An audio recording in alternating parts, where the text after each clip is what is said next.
రాష్ట్రంలో వైసీపీ మరోసారి విజయ ఢంకా మోగించబోతుందని Yerragondapalem YCP MLA అభ్యర్థి తాటిపర్తి చంద్రశేఖర్ అన్నారు. పెద్దరావిడు మండలం శివపురంలో ఎన్నికల ప్రచారం చేపట్టగా తాటిపర్తి మండల నాయకులు స్వాగతం పలికారు. ఇంటింటికి తిరుగుతూ ప్రభుత్వం అందించిన పథకాలు, అభివృద్ధి కార్యక్రమాలను ప్రజలకు వివరించారు. జరగబోయే ఎన్నికల్లో ఎమ్మెల్యేగా నన్ను, ఎంపీగా చెవిరెడ్డి భాస్కర్ రెడ్డిని గెలిపించాలని ఓటర్లను ఆయన కోరారు. ఎర్రగొండపాలెం ప్రజలకు వైసీపీపై అమితమైన ప్రేమ ఉందన్నారు. రాష్ట్రంలో 175కు 175 స్థానాల్లో గెలుస్తామన్నారు తాటిపర్తి చంద్రశేఖర్.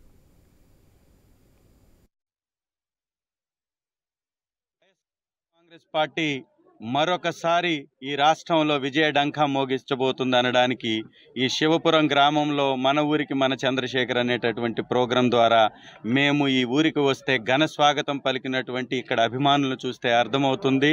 శివపురం గ్రామంలో పెద్ద ఎత్తున తరలివచ్చినటువంటి వైఎస్ఆర్ కాంగ్రెస్ పార్టీ అభిమానులకు, కార్యకర్తలకు, ఇక్కడ నాయకులకు హృదయపూర్వక ధన్యవాదాలు. వైఎస్ఆర్ కాంగ్రెస్ పార్టీ అంటే ఎర్రగొండపాలెంలో అమితమైనటువంటి అభిమానం కలిగినటువంటి గడ్డ ఇది. ఎర్రగొండపాలెం గడ్డ అంటే వైఎస్ఆర్సీపీ అడ్డా అని మరొకసారి నిరూపించడానికి